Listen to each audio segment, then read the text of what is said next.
Anthony Ammons is a public safety advisor for the District of Oakland, California. After being sentenced to 102 years to life in prison for a crime he committed at the age of 16, Anthony spent 20 years in prison before being commuted and eventually released in 2020. Anthony spent the last half of his sentence at San Quentin Federal Prison and is one of the basketball players in the Netflix documentary Cue Ball, following the team of the San Quentin Warriors and how basketball played a role in their rehabilitation. After Anthony's release in 2020, he became a public safety advisor where he advises based on his personal experience growing up on the streets. Anthony is pursuing his higher education, which includes a track on counseling and therapy. Having experienced the power of therapy, discovering his inner child, and learning to express his emotions, Anthony strives to help youth not make the same mistakes that he did. He is making a huge positive impact in the community and beyond. I hope you enjoy this time that we had together, as I was blown away and feel like I became a better person just being able to engage and listen to Anthony's story. So, sit back, relax, enjoy, and be challenged. Get mad. Stay blessed. All right. Welcome to another Get Mad Crusade. I am today with a gentleman named Anthony Ammons. As you heard from his bio just before this, Anthony has quite the story, don't you, Anthony? Welcome to the show, and thanks for hanging out and chatting for a bit. No problem. Thank you for having me. So I want to say, like, one of the reasons I got really excited, among other things, too, in talking with you is, like, I just recently started playing basketball. Oh, nice. and I know this is not an episode about me, but I feel like you'll laugh at me. I have to come at this humble and just realize how stupid I am and silly I am. But, like, I showed up on the court. I've never played organized sports, but I was my little brother. He's like 10, and he's getting really into it. And we joke all the time because he's so young. He's like, Jordan's not the GOAT. And so I'm like yelling at him because I'm like, dude, come on, man. I'm from the 90s, bro. Exactly. So I was like, okay, I need to get in the basketball. And I love watching it, but I just never really played. You know, I've shot hoops and stuff. So I show up on this court. I got invited.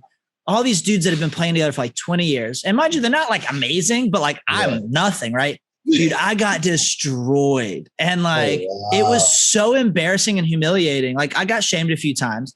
I was like, I'm not going back. I was like, fuck that shit. Why not? Because I wasn't being strong enough. I was like, I wasn't really being strong enough that game. You didn't give yourself another opportunity to be strong enough. Well, exactly. So what's funny? So it was like, I'm not going to lie to you. It was like 48 hours of like turmoil. I was like, I can't, I was shamed. I'm like, I'm not going back. And just something clicked. And I go, you know what? I'm going to go back one more time and I'm going to be aggressive as hell. And I'm going to be like Rodman. I'm going to be like freaking rebounding. Exactly. And I went back and I still wasn't good, but I was aggressive, and you could see the respect start to turn. And now I've been going every week for like, I don't know, almost 2 months, and nice. I'm slowly progressing, but I'm loving it, man. So I got to say, like, I was excited because watching Cue Ball, it was a fun documentary. So, but okay. So Anthony Ammons, you know, we could go so many directions, man, but I kind of want to just start with a quick introduction to your story, your where you were raised, and kind of that intro, obviously getting put into prison for 102 years to life. Okay. So thank you for having me again. And I would say that was the best thing you could ever did was not quit, because the more you run from stuff, the more you run from stuff. You know what I mean? Right. Amen. But yeah, I grew up in South Central Los Angeles, with my mother and my father not being there as much. He was in and out of prison all my life. My mother, I realized, started using drugs early on. Mm-hmm. So I went to school, but I wasn't very attentive at school at all. My mindset was, how can I be the center of attention, because I wasn't getting it from home. Mm-hmm. You know, I felt growing up like very unloved, very no self-worth. And these are things I wish I could identify with as a youngster, because that would help me with my insecurities, right? So growing up, me and my sister, we were best friends, having fun, playing, but we grew up in a rough neighborhood. You know, I've seen 2 murders before I was 12. Mm-hmm. I've seen violence all my life, to where violence is the best way to get respect. I've seen to where you have to put up this image and be this other person because you can't be authentic within yourself because you don't know yourself. All these things I put on in trying to be like other people so that I can be seen. Yeah. So I joined a gang about 11, 12 years old. Wow. Because I felt that they cared for me, they loved for me, they saw me. Mm-hmm. And so I put my self-worth in them. Mm-hmm. Right. And I was just hanging out, not doing too much. Then about 13, 14, I started selling drugs, because I felt wearing the same clothes, wearing the same pants 3 times a week was bad. I didn't even realize that was actually building character. Right. But I started selling drugs early on, and I really started fighting and growing up angry, growing up feeling like the world is against me. When actuality, I realized that I was growing up hurt, you know what I mean? And not angry. Yeah. And I was hurt because of my situation.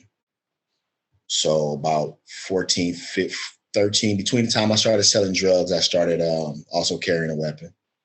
And in that lifestyle, you say, I'm carrying a weapon to defend myself. In actuality, I'm carrying a weapon to kill somebody, period. That's just the reality of it.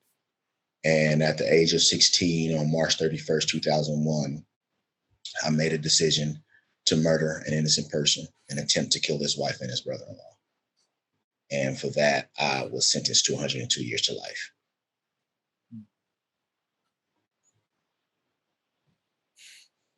I'm curious, like I've heard that description before of gangs of like self-worth, like either you don't have a dad, you don't have parents. Do you have connection with your parents today? Like, are they? They're my best friends. Today, my mom has been clean and sober from drugs for 20 years. Wow. Actually, funny story. I went to prison December 3rd, 2002. She started getting clean like a week later in 2000. Wow. So, and my dad, he's finally got his life together. Me and him have a relationship. I always tell people the first time he came to visit me as a 28-year-old man, I really didn't want to see him because I had all these questions and answers and anxiety. We was at San Quentin State Prison. I told my brother, hey, come with him because I don't know how I'm going to respond. Yeah. But when I hugged him, I always say for the first time in my life, I felt like a son from a father. Like that was like, yeah. So whoever say they don't need their fathers at 28, 30, I don't agree. Yeah. I don't agree. And have you, because I've read a little bit and I've seen you say things where you talk a lot about your interest in like counseling and therapy and understanding emotions, feelings. And you said it right then, like in a very powerful way, actually. I wasn't angry, I was hurt. You might have manifested anger, right? But like there was something in here that was hurt.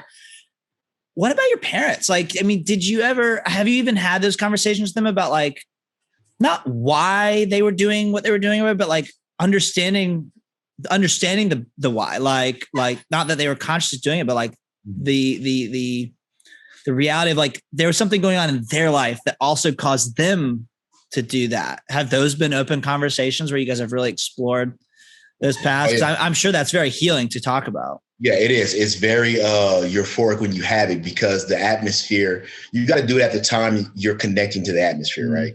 Mm-hmm. And with my mom, I understand that why she could not be there emotionally as a mother, because she was there physically all my life.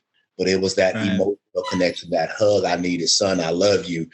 Small things like checking on my homework when I come home and say, like, what kid doesn't have homework coming from school? Right. So saying that, I'm trying to get her attention in that, like putting me in sports, but coming to see me play the sport, not just putting me in to make me feel like I should be out and not at a house around you, right? But we have had those conversations, and I can say a little bit about her story as far as she went to the Army. Something tragic happened, and it affected her for, you know what I mean, ever. That she buried it and didn't want to deal with it after she reported it to the people that she reported it to. They did nothing but bury it. So for her, that was her way to numb the pain, even with having me and my sister. Hey, I don't want to feel this, so I'm going to do drugs and drink. Mm-hmm. Right. And that pain, luckily, results in healing for her to where now she's in therapy. The Army actually acknowledged their wrong. now. Wow, really? Like, was that around the time when she started getting clean, or was that even years later when there was No, it was like therapy? years later to where she started going to therapy and said, man, I had a dream about this happened. Right. And then they said, well, we need some names. So the next day she actually went and got, had another dream. Here's the names. And it came out to be true. Yeah. Right. So it's just, for her, I understand now more than ever, like you could not be there for me emotionally because you couldn't be there for yourself. Man, God, dude, that's like, I mean, like if people who are listening to this, like if they listen to any of the shows we did on the drug war, it's like, we know that people are starting to redefine addiction and even not even using that word really, like substance abuse, and realizing that a lot of times, majority of the time, it's like, it's a unwillingness to be present. Yeah. And why? Because something happened, right? Exactly. And that even fascinates me more about her, because it's like, I mean, being in the military isn't easy. And I'm sure you have to be a very organized, diligent, responsible person, right? And so like, I think this is one of my biggest goals, is like, how do we tear down the barriers of perception from one layer? One layer is you have a lady who's doing drugs and isn't there for her son. And we can blame and point fingers all day, or we can just peel back that onion layer and go like, but nah, man, it's like, there's so much more. And it's like, it's not, I don't think it's taking the weight off of the things committed. Like you own your crime, but it's also seeing a deeper thing, going like, it's not just that. There's so much more going on. So it's much more to it, especially like, again, I always go back to, how could she be there for me? She couldn't. She was trapped in her own cycle of trying to numb the pain and hurt of not being seen and not feeling valued as a woman and as a person in the U.S. government. Yeah. Right. But let alone by human beings, because the U.S. government are made up of human beings. Right. Yeah. Right. So it's like, when you're not seen as a human being, what else could you be seen as? Everything less than. Yeah. So for my dad, he grew up in Watts, California. Okay. He was raised by his sister.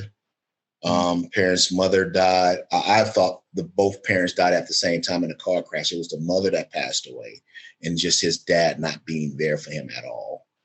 So understanding what he went through growing up in the projects in the 70s, he started gangbanging at 10 years old. Wow. And he didn't have no identity. His identity was in his gang name. He didn't know how to be a man. All he knew how to do was survive. So understanding that, I had more empathy for him than I had for myself in the way I grew up. Wow.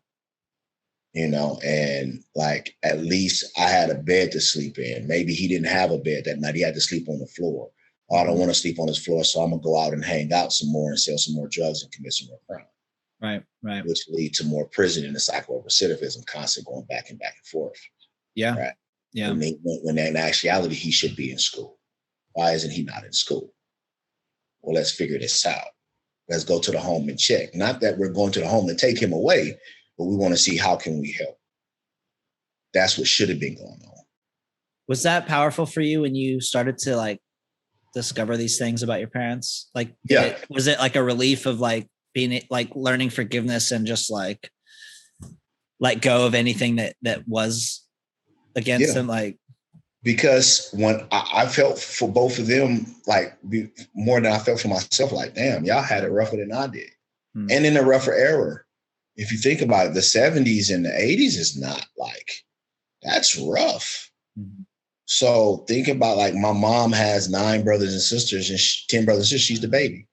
My dad has 9 brothers and sisters. So imagine the genuine love that can go on in that. There can be some, but not a lot. Right. So for me, being in the space of understanding my identity and finally finding my self-worth, it was like, man, I honor y'all for still being here. Yeah. It's powerful, man. So 16, bad decisions were made. Yeah. if I'm not mistaken, and correct me if I'm wrong, San Quentin, which is where Cue Ball, the documentary, takes place, that didn't happen. You didn't get transferred until quite a bit later, correct? Yeah, so I went to prison December 3rd, 2002. I went to one prison, CSP Sacramento, which was a level 4 maximum security, one of the worst yards you can ever go to. And as a 17-year-old, I'm sitting on this yard like, holy shit, what did I sign up for? I was scared to death. But internally, I didn't have no emotions because I didn't know what they were. Right. So my mindset is, okay, let me see who's who and let me figure it out and let me walk like they walk. Mm-hmm. Let me think like they think. Because at the end of the day, I got to survive. Mm-hmm. So I took on the city that's within the city of prison and attempted to become it. Yeah. Because at the end of the day, I was telling somebody, like, if you think about it, if I could ask for one thing in the world, the craziest thing was all I wanted was a hug from my mom. Mm. Wow. That's all I want. You know, but through prison, of course, that didn't happen for a while. But yeah, it was. But did you know that at the time? Like, could you have verbalized that back then? No, right? No, like, that's what's crazy, right? Like, you now can say that, but then it's like, but something, it was there. There was a feeling, but like, what is that? What does that even mean? So. Exactly. And when you don't grow up with understanding emotions, all you think is, I got to be angry, I got to be violent, I got to be mad at people, and I got to walk around with a tough look, right? And I got to survive. All feelings are out. So when I started to learn my feelings, I was scared because I'm like, hold on, these are not what I'm supposed to be. What is it? Right? Because it's unnatural to how you're raised. Yeah. So I can tell you the first feeling I learned, I learned it was self-worth. I didn't learn that till 25 years old. And I'm sick to my stomach that I didn't learn it. And I learned it through getting my high school diploma in prison in 2007. Wow. Right. That was probably the most powerful feeling, like, whoa, what is this? Like, I accomplished something. Exactly. And it's not at nobody else's expenses but mine. Like, I put in the work to do this. So things start to change a little bit there mentally and emotionally. It didn't happen off the back, though, because I was still pushing that feeling down. Trying to ask somebody quality that I know, like, what is this that I'm feeling? And then my buddy told me, man, that's self-worth. That's the best. What am I feeling right now? Like, exactly. And you feel good, huh? You did something right. I said, yeah, man. He said, that's self-worth, bro. Yeah. You know, and he said he helped me just to figure it out. He took the time to help me figure it out. So, like, what was the and I know nothing about the system internally, but like, what was the like, why transfer? Why did they transfer you in 2012? And I'm curious to even hear like what the differences were, like comparing, because I know like you go in 17, like, okay, yeah, you're scared, and it's wild, like, and how do those two compare? Because obviously San Quentin's also maximum security, right? So no, it's not. So it's not. Tell you, okay. So in prison, there's a hierarchy of. You got the SHU in California. You have the SHU. You have the level 4s, which is maximum security, dangerous yards. You have level 3s, which are dangerous as well. Okay. And you have level 2s, which is minimum support facilities. So once you get so many points, they base each inmate, each person in blue off a point system. The more trouble you get in, the more points you get. So the more points you get, the more wrongdoing, the more points you get. The more wrongdoing. So you tend to stay on level 4 maximum security. Like, I met dudes who's been on level 4s 20 and 30 years because they're really like gang banging. They living a life. Right. Learning self-worth for me, understand that I wasn't a gang member. I was a basketball player. Right. Yeah. Understand I wasn't the toughest, but that took years of work. So once I stopped getting in trouble, my points started to drop. So I was able to go to a level 3 state prison, which I went to California Men's Colony, which they had a basketball section there. Mind you, I was still gang banging. I was still working on myself. And I had got in trouble there. I went there 2010 and I had got in trouble there. I got caught with a cell phone and they kicked me out of there. So I had two choices. I had Old Folsom State Prison, which was a level 2, and I had San Quentin State Prison. The only reason I went to San Quentin State Prison was because my brother lived in the Bay Area. Okay. I get a lot more visits. Mm-hmm. And then going there, it was just, the difference is like you go from this maximum security yard from 17 to 20 something years old. And then you go to CMC to where it's less, but it's still kind of violent there. Mm-hmm. You know, it's still an active yard. Mm-hmm. Active meaning people in prison are gang banging. They're still carrying knives, living their lifestyle. Mm-hmm. And getting transferred to a level 2, which was San Quentin, like everybody's trying to go home from there. Right. And me, I was like, oh, I'm not here to go home. I'm here to kick it. I'm here to hang out because my earliest parole hearing was 2103 at the time. Mm-hmm. So in going there, it's a softer level. It's not too many people carrying weapons. People, they fight, but not as often. San Quentin is like the best prison to get to if you're trying to go home. Okay. I got sent there on the adverse transfer, and it was the best adverse transfer of my life. Wow. So you arrive there, and I guess you're aware that there's some sort of active basketball, because I'm sure the lower security, then the more opportunity for extracurricular type stuff like that there is, right? Yeah. So, but were you aware of their program? Because it sounds like it's a pretty intentional program, right? Like, it is. I vaguely heard of it. Mm-hmm. And then when I got there, I just started playing. Actually, the first person I played against was Alan McIntosh Black on the documentary, who's now out. We were just playing one-on-one, and he's like, hey man, we got a team here if you want to try out. I'm like, try out? I'm like, man, I'm in prison. Right. But I saw the dedication. I'm like, oh yeah, let me go try out. Like, oh, this is legit. Okay. Yeah, and it was fun. Yeah.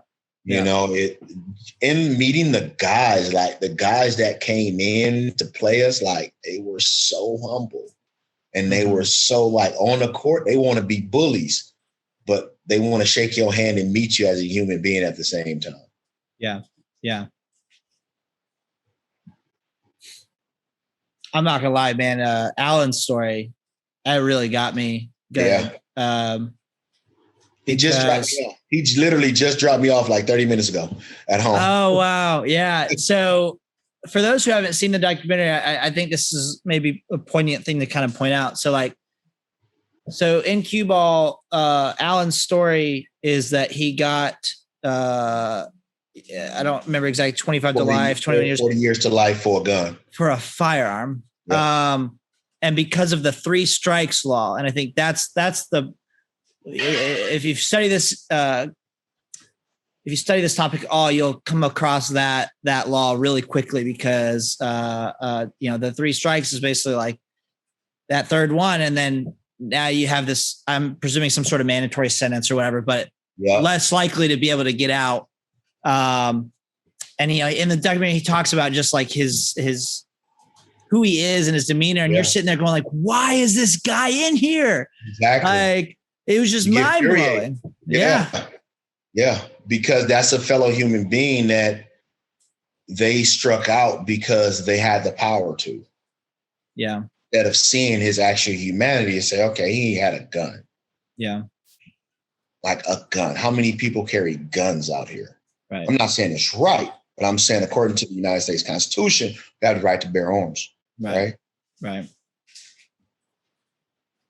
Yeah, man. The 3 strike rule seems to not be a good system. That's right. Not at all. I was going to say he's out now, and how's he doing? Is he doing okay? He's doing good. He's dropped me off, so he's driving and working, and that's good, man. He's staying legit, doing everything he's supposed to do. Yeah, that's awesome. So talk to us about the basketball team, man. So you tried out, you got on. I kind of want to hear not just about the team, but like also tell me about that discovery of self-worth, right? Like, it sounds like there was already some beginnings, you get your high school diploma, and I'm sure there's just, it actually, I think I saw a quote where you said, change is not flipping a light switch. It's a process, right? For real. Yeah. And so tell us a little bit about that process, because I think even Alan talks a little bit about that. And there's so many encouraging stories to me in that documentary, but I want to hear kind of your story of how did you build that self-worth? How did you build that emotional intelligence, that understanding of your emotions and feelings? What were some of the opportunities that the prison presented, like the basketball team, but also what were some of the things you did? Like what things did you take by the horns and just keep pursuing? Yeah. So I will start out by saying everything I did, the prison just offered some groups. Mm. So I don't want to like sit here and I put in the work, and it was tough. Moments of crying, moments of frustration, moments of, am I doing the right thing? I had to unlearn everything that I thought was right about this world and about myself, and relearn my new self. That was grueling. So I basically had to start life all over again, right? With a new vision of saying, damn, he didn't disrespect you. He was just talking to you like a man, like an individual, right? And going through those things to where somebody can bump you and you can think for them instead of in a violent reaction, like, dude, you bumped me. What the fuck you do that for? Right. But now to think for them, maybe he having a bad day. Mm-hmm. Maybe he going through something that maybe he's in a rush trying to get on the phone. All these things can happen before a violent thought can actually happen. And it took time to take that out and rephrase. I had to rephrase my values. Growing up, my values were survival, gangs, violence, and weapons, and selling drugs and money. That was my values. Today, I understand the value to be something more, valuing myself first, appreciating who I am and whom I'm becoming, because I'm constantly growing. Yeah. Value my family because they actually do love me, even if they don't say it in certain ways. Right? Value humanity because that's important. If I don't value humanity, then I treat people like objects and I start to hurt them. Yeah. Yeah. So if I see you as a person, whether you like me because of my skin color, whether you like me because of what I've done, that doesn't mean I got to act the same way towards you. Yeah. I can still be humble and respectful and kind to you, and that's going to hurt you even more. Yeah. Yeah. Right. and that I think there's a proverb about that. Like, it does. And I went to groups. One of my favorite groups was Kit Kat, which is we're a bunch of juvenile lifers in prison. And they helped me realize my worth as a person in this world. Okay. Restorative Justice was powerful because I was able to see a victim talk to the victimizer and understand and feeling the mother's pain. That changed my perspective about how I view violence and how you hurt people. So describe that a little bit more. So would you actually interact with people who were victimized? Yeah. So restorative justice, same like with the group I work with called the Ahimsa Collective. They do VODs, which is victim offender dialogue. Okay. The victim initiates it and they get to sit down with the person who hurt them and have their moment. That way both parties begin to heal, hopefully. Wow. That's something that's seeing that and seeing it was a mother talking to a dude who murdered her child, but she forgave him. Like, how can I not? So you're observing. So you can go and you can sit, like there can be group sessions where you're watching. And that's what this is, like a group. Oh, sorry, let me give you more description. So we'll sit in a circle of men and you'll have victims there. Restorative Justice brings victims inside of prison so that you can have that dialogue with them to know how you harm them. It doesn't have to be your direct victim. Right. And we'll go every Thursday night. And then like Kit Kat, we'll sit around and we'll talk about things we can do for our community inside the prison. How can we help the YOPs coming up? What curriculum can we make that'll help? We worked with homeless youth on the streets in San Francisco to where we'll spend our own money and give hygiene products to the homeless kids in San Francisco. So that way we stop the narrative of that homeless kid smells bad. Now, if he smells bad, or if if he smells bad, that has him to go commit crime and still out of a store in order to smell good. Right. Mm-hmm. So Right. we're trying to stop that cycle. Right. Right. Now, Again, these are all like voluntary, right? Like you choose to go to restorative justice, you choose to go to KCAT, and I want to make a distinction. So are these all third party like nonprofits and NGOs that operate with a relationship with the prison, or does the prison actually control or initiate? Like prison just hosts it, right? So both of these, one of them, the Kit Kat, was a nonprofit. This is a group that was created by men in prison for guys in prison, which they end up developing a good curriculum that helps in emotional intelligence. One thing that's powerful is communication. I have bad communication skills, to where my girlfriend still says I does today, but but I have bad communication skills. But what they teach you how to do is, how did you communicate in the future when you was in the life? How do you communicate now, and how do you communicate moving forward, knowing that you know better? Right? That was powerful. All these were voluntary, just like the basketball program was voluntary. Gotcha. Going through the basketball program, the tryouts was fun because it was real basketball, and guys were really out there playing tough. There was a few guys that thought they was better than what they were. But you kind of develop this thing, like me and Black always had a thing. We'll go at each other. We love playing against each other. Yeah. We always go at each other. ATL, when he was on the team, Cuddy, when he was on the team, even Raphael. Raphael is a great defender, but he's weak on the outside defense sometimes. Yeah. Yeah. But as you play together, you develop this not just chemistry, this understanding that it's about basketball. It's not about gangs, it's not about this. It's about basketball. If people can come together and play basketball and then probably be cool off the court, then at the same time, you're stopping the violence in prison. Yeah. So how I think and how I started to think and playing basketball.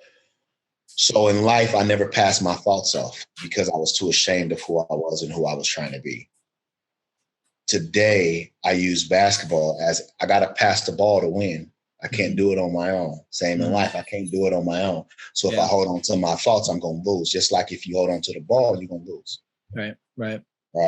But it was very just fun waiting on that Saturday, practicing all week. You know what I mean? We practiced like a real team. We out there running line drills, doing layup drills in practice.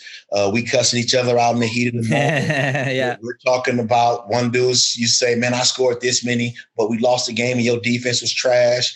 We play together. We go hard at each other. Yeah. But it was just amazing being a part of that team. It was really fun. So and maybe I'm harping on this, but no, it's okay. It sounds like, so Restorative Justice, these are organizations that were started by people that wanted to see true rehabilitation. Yeah. And not something that the prison initiated. And I'm not trying to put the prison system underwater, but I think I am. Because in some cases, good. In some cases you have to. So, and that's a whole other topic, right? Public system, the private prison system, how it all operates. And I'm sure there's just so much, there's so many issues from even prison guards all the way up to the warden. But my part that I want to be encouraging about to anyone who hears this is if you want something, even whether for yourself or to see for other people, it's possible to start. So you have someone who started Restorative Justice, and now, whoever it was, and now it's existing in maybe more than even just San Quentin, to the point where now people like you are impacted in such a serious way. That's so encouraging, because it's we I think underestimate ourselves as humans, and it's probably because the systems and the power structures are so just heavy that you don't think you can make change.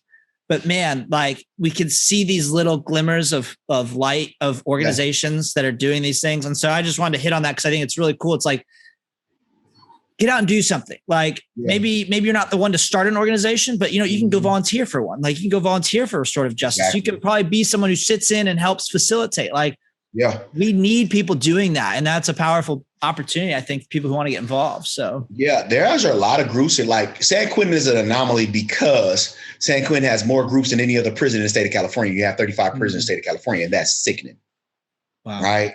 So in that one prison, you have over 25 to 50 self-help groups. That is super unique. Right. It is. And like, it is sickening that one prison has all them groups. In that case, some prison have other groups, AA and NA, but most prison they had, I don't want to say we, because I'm not a part of the system anymore.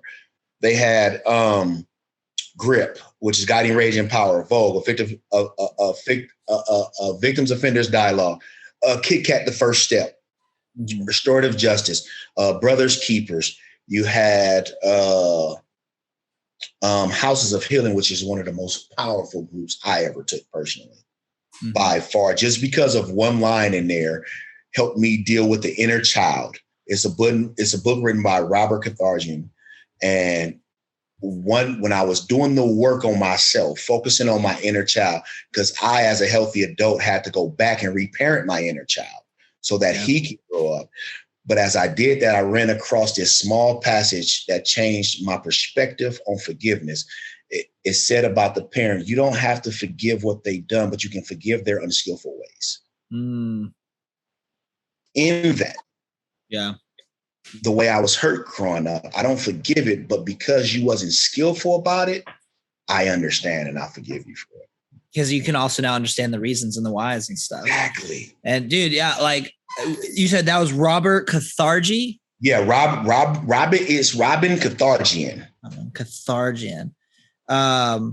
I love that, bro. I mean, like, so I've been really into this guy named Terry Real, and he talks a lot about the adaptive child. And it's a little more from the perspective of like how that inner child impacts you now, like your emotions. Like when you react, it's actually not really you. You know, it's the other part child of you from, exactly. And so learning how to, well, first, to your point from the beginning, how to even feel the emotions. Exactly. First of all. Yeah. And then start to attack. Yeah. What are these feelings? Where are they from? What part of my past and my experiences and my traumas? What are the sensations that go with it? Yeah. You can go back on how to respond versus how to react. The grown man responds, the non-thinker reacts, the impulsive. And then as the inner child, as you continue to watch him grow, you sit back and say, okay, now how do I speak my feelings without feeling ashamed that I'm speaking my feelings? Yeah. I got a habit of doing, especially in prison. I say, how you doing? They say, I say, how you feeling? They say, oh, I'm doing great. I said, that's not what I asked you. I asked you, how you feeling? Right. Give me something that says you can identify with what you're feeling. Yeah. You know what I mean? Because that helps me stay in the feeling mode. Right. Yeah. I love that, man. We react, right? We're so used to hearing, how are you doing? Yeah. Tell us a little bit about the experience of being commuted, man. I mean, like, so was that even like expected? Was it a matter of like Jerry Brown became governor and then reviewed your case? Like, how does that process work? So that process worked. I had 2017. I went back to the county jail for possible resentencing. Okay. And I didn't like the county jail, so I asked them, can they send me back? Can we postpone my case? Can they send me back? In the meantime, people were telling me, hey, Governor Jerry Brown was letting out juvenile lifers. He wanted to see them get more opportunity, pending you've been good in your record seized. Right. In your prison file. Now I have 3 cell phones and some other stuff inside of there. So I'm like, what are the odds? You know, so I said, only thing he can do is tell me no. So I filled out the application. It's a commutation application. You fill out, you put your certificates with it, everything you've done. You put all the letters of support that you have saying maybe your sentence should be commuted or what type of person you are now. And I submitted that. And this is weird because I ended up going back to the county jail in 2018. I was like, nah, okay, we postponed my court hearing again, went back to prison, then went back to the county jail again in 2018. Wow. About June, Came back. And what's the reason for the back and forth? Was it part of the commutation or? No, I kept postponing my court hearing. Oh, yeah. And I didn't know why. I'm not going to sit here and say I knew why. Right. Okay. I postponed it the last time till like 2019. Mm-hmm. So I was good. So then in July, August, I got an interview from an investigator from the governor's office. Said, we want to talk to you. Said, cool. So we sit down, she turned a tape recorder on, and we had a conversation. Told her about my lifestyle growing up and how my schooling was and how I didn't feel adequate in school because I didn't feel I learned well. Now today I felt that I understand that I was a visual learner, but no teacher caught on to that. And that's not their fault. They're unskilled again. Right. It's me learning. I should have spoke up, but because I didn't understand that, I didn't. In that about I was waiting. I said, okay, I'm getting commuted. So I got my hopes up. And then I think he did some in October for Halloween, I think. Either Halloween or Labor Day, whichever one is first. He did some commutations for that. And I was like, damn, they didn't call me. So whatever.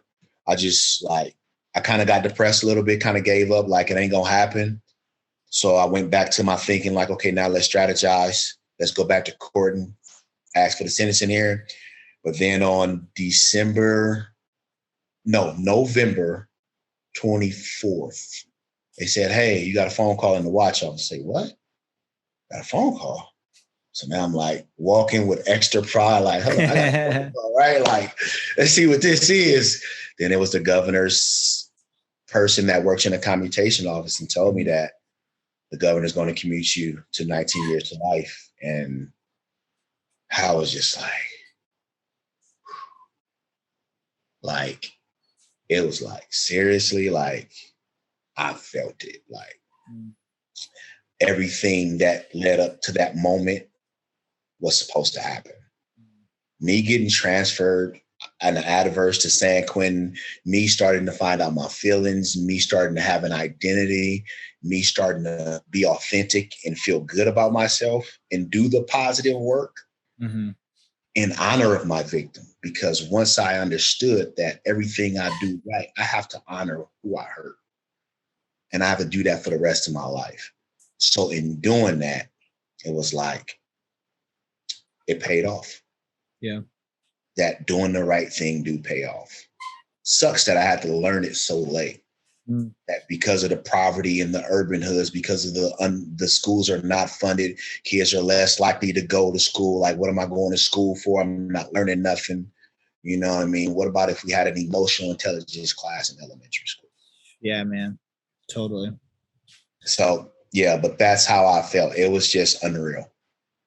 It was just like, it was poetic. It was beautiful. It was just like, yeah. So now let's go get ready for board. I feel like maybe we've kind of answered this, but I'm just curious, like maybe phrasing it in a different way, like what your answer would be, but like, or maybe I'll just ask it more as like well, do you feel like that's what it would mean to have justice for the guilty? Like, so if you are guilty, you collectively, anyone in prison, you have done this crime, you admit the crime, you don't, and this is what's fascinating. Like, the more stories I hear, the more I've never heard anyone downplay. I'm sure there are people that are, but like a lot of these people are like, this is what I did. I think about it every day. Like, there's no getting around that. But then what is justice, and is justice possible? And I kind of hear you saying it. I feel like you're answering it, but like, it's very how possible. Would you say it's, what is justice for someone who is guilty? Justice for someone like myself is being able to go to a group to understand why I committed the crime. I understand that I am guilty. I'm not saying I'm not. I'm saying I'm not the guilty person who committed the crime today. I'm saying, give me groups to find that person and show you guys that I can be better and do better. I do believe it's earned. At the same time, you have to get out of your cell and go to those groups because they're offering you. But now the groups have to be in those prisons for them guys to get off themselves, get out their cells and go to those groups. Right. I believe justice for the guilty is, once I get released, give me an opportunity at a job. I'm not asking for no money. I'm asking to let me work, let me earn it. Mm-hmm. Let me show you who I can be and how I can better my community and support my community, right? So I think that's justice for the guilty. Yeah. What do you do? What do you do now in terms of? Well, you've been out a couple of years, right? A year and a half. Wow, man. So, and parole is how long? I'm done with parole. Wow, really? Okay. I got off in under a year. Okay. So it's dynamic. Like depending on how you're doing, it can end sooner. It can end. You get reviewed every year. Okay. For those up under the old law, maybe like 5-6 years ago, they're under the life rule, to where I'm under the life rule too, but they have to do 7 years parole, 5 years minimum. Okay. To where the new system says that I can get off in a year if I'm doing everything I'm supposed to do. So that's a new system that was implemented. Also, was that also? Yeah, about 3 years ago. Wow. Okay. Yeah. So I happen to do now the work I do. I work for Assembly Member Mia Bonta in California.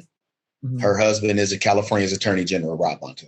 Okay. So I get the opportunity to work in politics as a public safety advisor to her in the District of Oakland, San Leandro, and Alameda County. Wow, that's fantastic, man. Yeah, I got she's given me my first shot at a career. Yeah.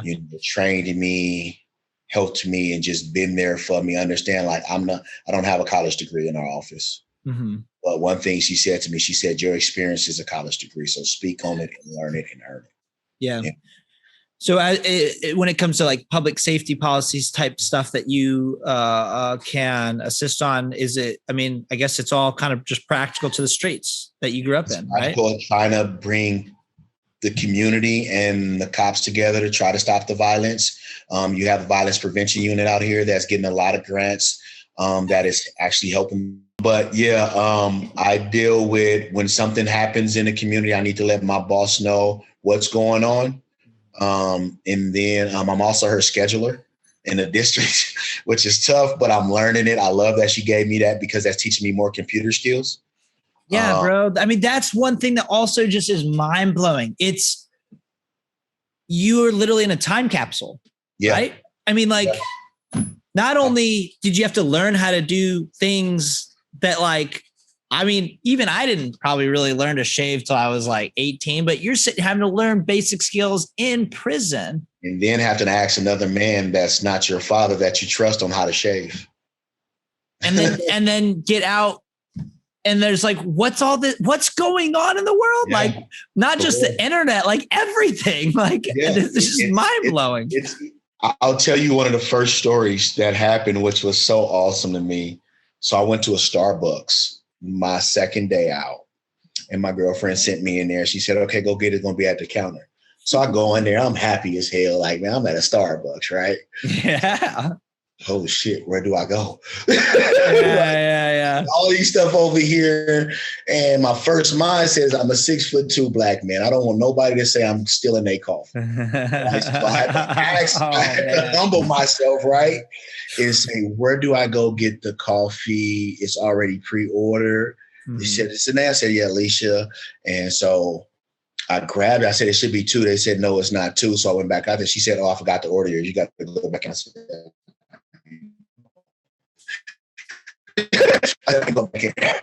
I can't do it. But it's amazing the things you have to learn. We have a joke for the formerly incarcerated that's out here. You say, how old are you? Oh, I'm 37, but you're really only 2 years old. Because you only been out 2 years. Yeah, wow. You're really only 2 years old. Yeah. And it sucks to have to be behind. Yeah. It sucks. At the same time, it's I'd rather be behind than sit inside. Because now I can learn how to be a real product of my environment with the right thinking. Amen. I mean, and if you were forward thinking enough and driven enough to do what, honestly, dude, a very high population of people outside of prison can't do, which is be in tune with your inner child and your emotions, then it probably means you can adapt. It's going to suck. I No doubt. And it's going to be hard, but you can probably do it. Yeah. Dude, you got shot recently. So you were a victimizer. You admit that. We know that. We talked about your story, but like, you're a victim of gun violence now. What the hell happened, bro? Man, I just happened to be walking down the street coming from work, going to another job, dentist actually. And I had both my headphones in, and I didn't really pay attention to the commotion because I always want to be here going where I'm going. Mm-hmm. And some told me to take my earbud out. And when I did, I just heard pop, pop, pop. And then I'm like, okay, let me start moving, start running. And then some just said, duck behind the house. As soon as I turned and ducked behind the house, pop, pop, pop, pop, pop. And I'm like, shit. I felt it. My leg went numb. It tingled. I'm like, I'm shot. So as I'm laying there, cranes behind the house, I call a buddy of mine, say, hey, man, come get me. He didn't answer the phone. Then I text him, hey, I'm shot. Mind you, I didn't know he was on a Zoom with like 400 people. Oh, man. So he just stood up. He said, Ant got shot. His name is Richard Cruz. He's the director of Ammons. He said, Ant just got shot. I'm going to get him. So he went and got me. I just flew into his arms like, come on, take me to the hospital. So he took me he's another juvenile lifer that did 30 years. Okay. In prison from 16 years old. Great story. Very smart. But he came and got me, took me to the hospital. What was sad about the whole thing was I ended up getting off parole before that. And the police came and talked to me. What did you see? I'm like, man, I had on. The sad part is they didn't believe me. And their first mindset was, well, we need to search your stuff for what? Well, I was a victim. Well, you just got out of prison, so you might be a suspect. Right? That hit me a whole nother way. Wow. I'm like, wow, okay. No, you can't search my stuff. And then I happened to call some people, you know what I mean? That was hierarchy who was called the police, say, hey, he works for who he worked for. Now, imagine a person who doesn't have that. Who doesn't have that, yeah. Right? Imagine like they left me alone because of some people were called. Right. Like, why do I have to go through that so that was the first form of trauma. Yeah. Of being treated like a suspect while I was an actual victim. And then I got into, it hurt. Emotionally, I'm going through these questions, the same questions I always wondered whether my victim asked themselves, why me? Like, what did I do wrong? Like, I'm doing everything out here right. Why me? Like, I don't bother nobody. I don't hurt nobody. And that helped me to have deeper empathy for my victim's family. Wow. Because now I can sit here to a degree, because sadly he lost his life. Right. To a degree, I can say I get it. And it hurts, and I'm so sorry. I fell into a small depression. Now I go to mental health therapy. So I wonder, did my victims fall into a depression because of the questions that, why me? What did I do wrong? I don't bother nobody. The fact that they have to testify against me, the fact that they have to bury their son / husband / brother / community members / changing somebody's life if I didn't do that. Right. Right. So all these things are going through my head to where I just lay on the couch and probably didn't move for about 3 or 4 days. Wow.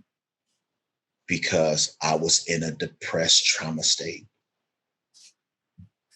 And now I get it to a degree again, because I can never fully understand what I did to my victims because they had to bury their son. But I get that I can now talk about disrespecting and hurting people with the gun and having the same thing happen to him. Right. Wow. And you can't play basketball. That's the most important part. No, not even close. Yeah, I can't play. I can't run. I walk with a limp right now until the nerves grow back.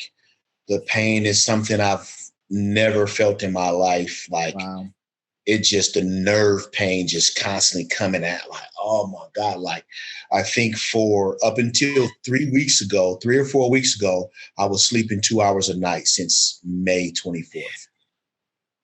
I would literally scream in my pillow when I go to sleep, and I'll wake up like, what the fuck? Why can't I sleep? Like, in so much mental anguish of pain. It broke me down. Yeah. It broke me down. And I'm okay with that, because today I can sit here and say, I'm not mad at the person who shot me. Right. I'm not mad at them. They were living the life I used to live. Right. Right. And I'm hurt that I got shot. Yeah, 100%. Right. I'm hurt. I'm in pain, but angry? No. Yeah. Yeah. I mean, maybe this is like, maybe this is a foolish thing to ask, but like, if anyone listens to this and they listen this far, from your perspective as someone who spent that much time, 20 years in prison, lived the life you did beforehand, how can people be a part of change? And change, I'm going to leave very broad, right? Because I think change can be active, like restorative justice, but change can also be mentality, right? But what would you say to someone who just, they don't know, like me, they don't know much about not just the incarceration, but the prison system or the hood? Like what? Yeah. I grew up in a freaking suburbia, all white town, bro. Like I moved to Atlanta and was like, what's all this? and my parents weren't even like, we were never over racist or anything like that, but it didn't matter. You're surrounded and you're shaped by the culture you're in. And so, yeah, what would be your 2 cents to people, man? Like, how can we see you and people in a different way? How can we be involved? You can first see me in a different way by seeing me like a human being and not as a category. Because I shouldn't be put in a category in order to be helped. Right. One of my favorite quotes is that it's not my job to change your mind of who you, of what you want to see. It's my job to show you through my actions, right? So that you can start investigating for yourself. People are afraid to do the work to help. Right. And what I mean by that is it takes work to want to help somebody else. Have to get in the car. Those volunteers that come in San Quentin, that's what's needed. Because you can't change me, but you can help me grow so that I can change. Right? Just like I can help you grow so that you can change. But if I change you, then you're thinking like me, and I don't want that. I want you to think for yourself. Welcome to my entire evangelical Christian upbringing. You feel me? I want you to think for yourself because it's your mind, not mine. Amen. Yeah. And I think we just need to open the door to having these weird conversations about, yes, I committed a crime, but that's not who I am as a human being. Both people, Anthony at 16, Anthony at 37 right now are human beings. One just made better decisions than the other one. So I think we need to start seeing people as human beings more. And I think once we take off our blinders to see the negativity that's going on, we'll learn about it more. And as we learn about it, because we're scared of what we don't know. So as we learn about it, then we'll sit there and we'll be like, hey, how can I help without fear? Yeah, it makes me think of also like there's a famous quote, the line separating good and evil passes not through states, nor between classes, nor between political parties, but through every human heart. Exactly. And so that, you have to start seeing yourself too then as I'm no different than you, man. Like, do I have any concept of what it's like to grow up in the family dynamics you were in? Absolutely not. I got my own shit. Exactly. And there's not even there's no comparing. And this is one of the things I loved about my bro, Vinny, who worked for me. Yeah. This is a dude who was in prison for 10 years, man. And when I would talk to him, I'd be like, I mean, I know it's not, but shut the fuck up, man. Yeah. You can't say that. Your experience is your experience. It has nothing to do with, it's you. Exactly. And I think that's a really important thing to then also be able to say, like, we are all vulnerable. We are all like capable of doing evil. Exactly. There are two words that you saying that comes to mind that affect every human being, no matter race, religion, anything. It's self-worth. Because a lot of times, let's say the suburban kids, you put your self-worth in that application and whether them administrators going to let you in or not. 100%. Same self-worth in that ghetto neighborhood. I'm putting myself, except differently, I'm putting my self-worth in people, whether they approve of me or not. And the other one, what was the other one? Self-worth and, I just had it. God. It was self-worth and trauma. Trauma. No matter where you are, you can be in a president's household. You experience some form of trauma. Yep. Right. In some way, shape, or form. It might not be like his trauma down there or his trauma, but it's yours. Right. Right. And until we as individuals acknowledge it, it's going to always be there. We all suffer from trauma. Right. Those two things all connect us as human beings. Yeah. I mean, I swear, bro, like I think about it frequently. I go, the solutions probably aren't really actually that hard. But the part that is hard is what you already said. I can't convince someone else of something. Yeah. But if we can all start to see those two things and see that we all have that. Yes. I think some good can be done. Like, and I know it can. I'm just a natural cynic. So no, and that's okay because you can question things that are, I mean, some people still question Fortune 500 $1 billion companies, right? Whatever. But you have to question it to show it approved and continue to refine it. Right. When I started learning law in prison, one of the best things that helped me was like, damn, I wonder how my DA think. And how he thinks, that's what helped me understand the law because they're thinking everything negative about it. So I need to turn it around and benefit it for me. Right. I was a cynic to the law as it was bad. But I can turn that same thing and see that same line and flip it. Right. So a cynic is not a bad thing. It's never a bad thing. Right. Man, I just appreciate the time, Anthony. You encourage me, man. Do you have plans to pursue any sort of psychological degree or like therapy? Well, I'm getting my degree in counseling. I was going for political science, but I think I'm going to I want to stay behind the scenes and working in politics, but I want my counseling and social workers degree. So I think I'm gonna go that route and just try to help. That's awesome, man. Can to be a positive influence, in this community. And thank God it's becoming less taboo, at least as a whole in our culture. But I don't have any clue what it's like in certain neighborhoods, like the hood in LA and stuff like that. But I imagine there's still a lot of people that don't want it or think it's helpful or whatever. But hey, man, penetrate it. Like, got to. Penetrate it. I love it. Well, for the sake of time, I would love to keep talking, but for both respecting your time as well as the listeners, with all of our short attention spans, thanks to the internet and our iPhones and Instagram. I just want to thank you for coming on, man. And I hope for those who are listening, I hope you learned something. I hope we can together. I think that's the focus of the episode, right? Like, how do we see people not just as humans, but then acknowledge the commonality we have with no matter how they look or what they've done, self-worth and trauma, and understand what it means to find yourself, learn your emotions, and heal.